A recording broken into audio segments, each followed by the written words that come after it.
Hello students, welcome to smart math. देखिए student, आज हम लोग पढ़ेंगे फंडामेंटल थ्योरी ऑफ अरिथमेटिक, जो इंट्रोडक्शन है एक्सरसाइज 1.2 का। बहुत इंटरेस्टिंग चैप्टर है, लास्ट तक देखिएगा, आपको पूरा समझ में आ जाएगा। अच्छा, इसको पढ़ने से पहले मुझे बताइए प्राइम नंबर क्या होता है। बोलो सर, प्राइम नंबर जिसका फैक्टर वो खुद वो नंबर होगा या वन होगा, उसको प्राइम नंबर बोलते हैं। जैसे कि 2, 3, 5, ये सब क्या है, प्राइम नंबर है। यहाँ पर 2 का फैक्टर क्या है, 1 है, 2 है, खुद वो नंबर है। 3 में खुद का फैक्टर 1 है या 3 है, खुद नंबर हो। 5 क्या है, उसका फैक्टर 1 है और 5 है, उसको हम लोग प्राइम नंबर बोलते हैं। बट कॉम्पोजिट नंबर क्या होता है, जैसे कि 6 हो गया, 4 हो गया, 8 हो गया, इसमें फैक्टर क्या है, एक तो 1 है। अगर 6 का फैक्टर बात करोगे, 6 कैसे होगा, 1 होगा, 2 होगा, 3 होगा, 6 होगा, तो यहाँ पर 4 फैक्टर काम कर रहा है, इसलिए इसको कॉम्पोजिट नंबर बोल रहे हैं। ये आप पहले से पढ़े हो, आपको नॉलेज है। बट यहाँ पर मैं क्यों पढ़ा रहा हूँ आपको, देखिए मान लीजिए कोई एक कंपोजिट नंबर में बात कर रहा हूं 60 क्या है, कंपोजिट है क्या, प्राइम नंबर है। बोलो सर 60 एक कंपोजिट नंबर है। अच्छा, 60 को क्या मैं ऐसे लिख सकता हूं, 2 इंटू 2 इंटू 3 इंटू 5। क्यों, देखिए इसको मल्टीप्लाई करते हैं, 2 2 जा 4, 3 जा 12, 12 5 जा 60। दैट मींस 60 को मैंने, ये सारे क्या है 2 2 3 5, इसको मैं मल्टीपल में लिख दिया। अच्छा, ये क्या है 2 2 3 5 क्या है, ये सारे प्राइम नंबर है। देखिए ये कंपोजिट 60 क्या है, 60 एक कंपोजिट नंबर है, ध्यान दीजिए, बहुत इंपॉर्टेंट है। 60 एक कंपोजिट नंबर है, हम लोग उसको एक्सप्रेस कर दिया किसमें, प्राइम नंबर में कर दिया, है ना, एक्सप्रेस कर दिया प्राइम नंबर में। अच्छा, इसको मैं ऐसे लिख सकता हूं क्या, इसको अगर मैं ऐसे लिखूंगा 2 का स्क्वायर इंटू 3 इंटू 5 लिख सकता हूं। हाँ लिख सकता हूं, कोई प्रॉब्लम नहीं। 2 दो बार है तो 2 का स्क्वायर हो गया, 3 इंटू 5। तो देखिए यहां पर हमको कॉन्सेप्ट समझ में आ रहा है, कॉम्पोजिट नंबर को हम लोग एक्सप्रेस कर सकते हैं प्राइम नंबर में, है ना। अच्छा, ये इसको अगर मैं अभी ऐसे करूंगा और आप और कोई करेगा, 60 को ऐसे भी लिख सकते हो, है ना। आप ऐसे लिख सकते हो 2 का स्क्वायर 3 इंटू 5, मैंने लिखा है ऐसे। आप बोलो सर मैंने ऐसे नहीं लिखूंगा, मैं ऐसे लिखूंगा 3 इंटू 5 इंटू 2 का स्क्वायर। कोई प्रॉब्लम है क्या, एक ही बात है। ऑर्डर चेंज, मल्टीप्लीकेशन में एडिशन में ऑर्डर चेंज होगा तो कोई फर्क नहीं पड़ता है। दैट मीन्स ऑर्डर कुछ भी हो, लेकिन उसका आंसर वही होगा, यूनिक होगा। 3 5 2, आपने ऐसे किया, मैंने ऐसे किया, दोनों का आंसर सेम है, ठीक है। तो ये जो है, ये मैंने पहले आपको एग्जांपल दे दिया। अभी हम लोग थ्योरम में चलते हैं। What is fundamental theorem of arithmetic. देखिए every composite number, कोई भी composite number can be expressed or factorized as a product of their primes। देखिए एक composite number है, हम लोग उसको फैक्टर कर दिया प्राइम नंबर में, ठीक है। इज यूनिक, यूनिक क्यों बोल रहा है, यहां पर एक वर्ड दिया यूनिक। यूनिक मतलब क्या होता है, यूनिक मतलब एक है, आप करो मैं करूं, दुनिया में कोई भी उसका सॉल्यूशन करेगा, उसका आंसर यूनिक होगा, अलग नहीं होगा। 60 का अगर फैक्टर करोगे भाई, मैं ऐसे लिखूंगा आप ऐसे लिखोगे, कोई भी करना दो, कोई ऑर्डर चेंज हो गया। अपार्ट फ्रॉम द ऑर्डर, यहां पर लिखा है देखिए, apart from the order, order change हो सकता है। ऑर्डर का कोई टेंशन नहीं, क्योंकि मल्टीप्लिकेशन में एडिशन में ऑर्डर आप चेंज कर सकते हो, ठीक है। ऑर्डर चेंज हो सकता है बट उसका आंसर होगा यूनिक होगा। देखिए यहां पर मैंने लिखा है ऐसा, आपने लिखा है ऐसा, कोई प्रॉब्लम नहीं है। ऑर्डर चेंज हो गया बट उसका आंसर एक है, यूनिक है। तो ये हो गया फंडामेंटल थ्योरम अरिथमेटिक। दोबारा पढ़ लीजिए, every composite number can be expressed factorised as the product of the primes and is factorized unique। Factorise मतलब यूनिक मतलब समझ रहे हो, ये फैक्टराइज करोगे यूनिक होगा, 2 3 5 आएगा, कोई भी करने दो। Apart from the order in which the prime factor occur, order कुछ भी हो सकता है। समझ में आ गया, मैं इसलिए पहले आपको एग्जांपल दे दिया ताकि आपको बेहतर समझ में आ जाए, है ना। 60 क्यों, आप कुछ भी नंबर लीजिए। और एक एग्जांपल लीजिए, मान लीजिए आप ले लीजिए 72। 72 को कैसे करोगे, अगर 72 को फैक्टर करोगे तो ऐसे लिखोगे 2 36, है ना, 2 18 2 9 3 3। अगर इसको प्राइम फैक्टर करोगे तो क्या होगा, 2 इंटू 2 इंटू 2 इंटू 3 इंटू 3। 72 का ऐसे लिख सकते हो ना, 72 कैसे ऐसे लिख सकते हो। अच्छा, इसको ऐसे भी लिख सकते हो, 2 का क्यू इंटू 3 का स्क्वायर। क्लियर। अच्छा, ये हो गया 2 का क्यू इंटू 3 का स्क्वायर। अच्छा, आप बोलोगे सर मैं नहीं लिखूंगा, 3 का स्क्वायर इंटू 2 का क्यू लिखूं, कोई प्रॉब्लम नहीं है। ऑर्डर चेंज हो सकता है बट यूनिक होगा, 2 3 होगा और कुछ नहीं होने वाला, यूनिक होगा, ठीक है। तो इससे हमको क्या समझ में आ रहा है, एवरी कंपोजिट नंबर, कोई भी कंपोजिट नंबर, दुनिया में कोई भी कंपोजिट नंबर, उसको आप फैक्टराइज करके प्राइम नंबर में कर सकते हो, ठीक है। समझ में आ गया, कोई भी कंपोजिट नंबर को आप फैक्टर करके प्राइम नंबर में कर सकते हो, उसका आंसर यूनिक होगा apart from the order. Order कुछ भी हो सकता है।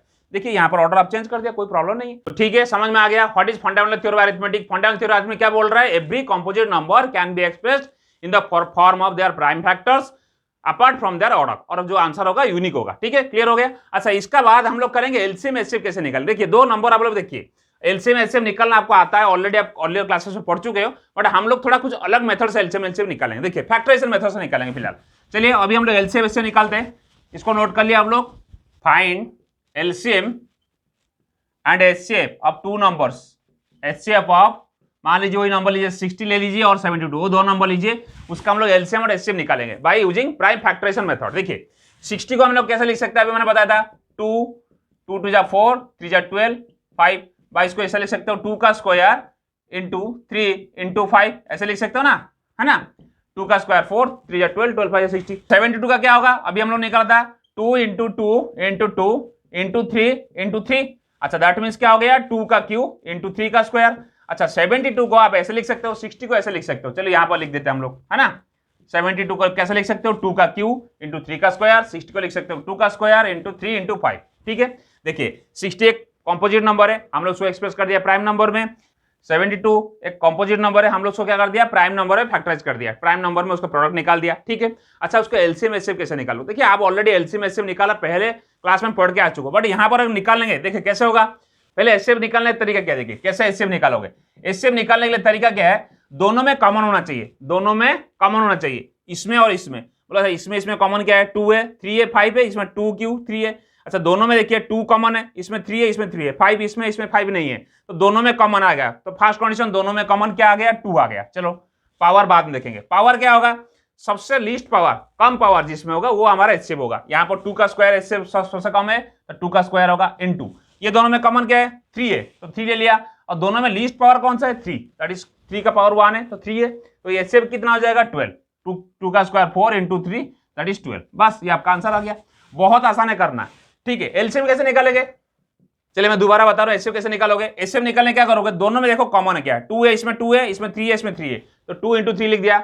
उसके बाद क्या करोगे, पावर देखो कि सबसे लीस्ट पावर है वो हमारा एचसीएफ होगा, इसमें लीस्ट पावर क्या है, स्क्वायर है, तो स्क्वायर लिख दिया। यहाँ पर 3 और टू द पावर 1 है, यहाँ पर 3 टू द पावर स्क्वायर है या 3 टू द पावर 2 है, तो हमारा 3 टू द पावर 1 जो लीस्ट पावर है वो हमारा एचसीएफ होगा, 2 का स्क्वायर 4 इंटू 3 12 एचसीएफ होगा। ठीक है, अच्छा एलसीएम कैसे निकालेंगे, एलसीएम के लिए आपको दोनों में कॉमन होना जरूरी नहीं है, जो हाईएस्ट पावर होगा वो हमारा एलसीएम होगा। हाईएस्ट पावर यहाँ पर देखिए दोनों में हाईएस्ट पावर 2 का क्यू है, अरे भाई दोनों में हाईएस्ट पावर 2 का किसमें, 2 का क्यू, तो 2 का क्यू हो गया, ओके इनटू उसका क्या आएगा 3 में यहाँ पर 3 है, यहाँ पर 3 है, जो हमारा कॉमन लाने की जरूरत नहीं है, एलसीएम में कॉमन होना जरूरी नहीं है, बट हाईएस्ट पावर काउंट होगा। 3 का स्क्वायर हाईएस्ट है यहाँ पर, तो लिख दिया, और यहाँ पर 5 है, यहाँ पर 5 नहीं है, कोई बात नहीं 5 होगा, तो इससे एलसीएम कितना हो गया 8 इंटू 9 इंटू 5 कितना हो गया, 8 5 जा 40 इंटू 9 360। ठीक है, तो आंसर कितना हो गया, एलसीएम हो गया 360 और एलसीएम हो गया 12। एलसीएम एचसीएफ का क्या रूल है, दोनों में फैक्टर करोगे, पहले प्राइम दोनों नंबर को प्राइम फैक्टर कर दोगे, 60 और 72 को। मैं और एक एग्जांपल लेके दिखाता हूं आपको, ठीक है, बेहतर समझ में आएगा। और एक एग्जांपल लेता हूं तो और आपको बेहतर समझ में आ जाएगा। और एग्जांपल बताइए आप कौन सा नंबर लें, हम लोग एक छोटा नंबर लेते हैं ताकि जल्दी हो जाए। चलो हम लोग लेते हैं 45 और 60, ये दो नंबर लेते हैं, ठीक है।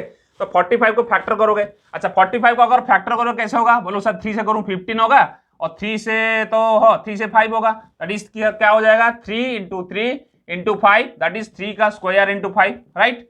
अच्छा 60 को करना कैसे, आसान है, 60 को ऐसे करोगे 62 30 ओके 2 15 फिर होगा 3 5, बस इतना ही होगा।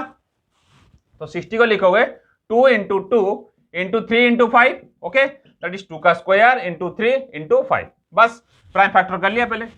Every composite number can be expressed, every composite number can be expressed in the prime product of the prime numbers। तो आपने दोनों को भी कर दिया, प्राइम नंबर में कर दिया। उसके बाद हम लोग एचसीएफ निकालेंगे। एचसीएफ कैसे निकालना, बहुत आसान है। कैसे करोगे, मैंने क्या बोला था, दोनों में कॉमन होना चाहिए। अच्छा बोलो सर यहाँ पर 3 है, यहाँ पर 3 है, दोनों में 3 कॉमन है, तो 3 का गया, और सबसे लीस्ट पावर यहाँ पर 3 का पावर 1 है, तो एचसीएफ हमारा 1 होगा। यहाँ पर 5 है, यहाँ पर 5 है, और दोनों का पावर 1 है, तो डेफिनेटली 5 का पावर 1 होगा, 5 3 15, आपका एचसीएफ 15 हो गया। एलसीएम क्या होगा, दोनों में हाईएस्ट पावर, कॉमन लेने का जरूरत नहीं, दोनों में हाईएस्ट पावर। यहाँ पर 3 का पावर हाईएस्ट, 3 का स्क्वायर है, अच्छा 5 तो हाई है, एक 5 है, इसमें 5 है, कोई प्रॉब्लम नहीं, बस आपका आंसर। और क्या बच गया 2 का स्क्वायर, ठीक है। ध्यान दीजिए एलसीएम के लिए दोनों में कॉमन होना जरूरी नहीं, हाईएस्ट पावर जो नंबर का होगा वो हमारा एलसीएम काउंट किया जाएगा। यहाँ पर 3 का स्क्वायर 3, तो पावर 3 का पावर यहाँ पर हाईएस्ट है, तो 3 का स्क्वायर गया, दोनों में 5 है, तो 5 का पावर 1 है, तो ले लिया। अच्छा बचा कितना 2 का स्क्वायर, तो अभी एलसीएम कितना हो जाएगा 3 का स्क्वायर 9 इंटू 5 इंटू 4, 5 4 जा 20, 9 इंटू 20 दैट इज 180, आपका आंसर आ गया 180। बहुत आसान है बच्चों, ये करना बहुत आसान है, आराम से कर सकते हो, बस थोड़ा तरीका हम लोग चेंज कर दिया करना, बट आप ऐसे पहले कर चुके हो, है ना। ठीक है बच्चों, समझ में आ गया। फिर भी कोई समस्या है, कोई डाउट है, जरूर मुझे कमेंट सेक्शन में लिखिए, और जो वो चैनल से नया जुड़े, चैनल को जरूर सब्सक्राइब करके बेल आइकन को जरूर बचो ताकि डेली अपडेट आपको मिलता रहे। ठीक है, इसका जो नेक्स्ट वीडियो आएगा हमारा एक्सरसाइज 1.2 का क्वेश्चन आंसर आएगा, वो जरूर देखिएगा, बहुत इंटरेस्टिंग है। तब तक पढ़ते रहिए, खुश रहिए, बाय बाय।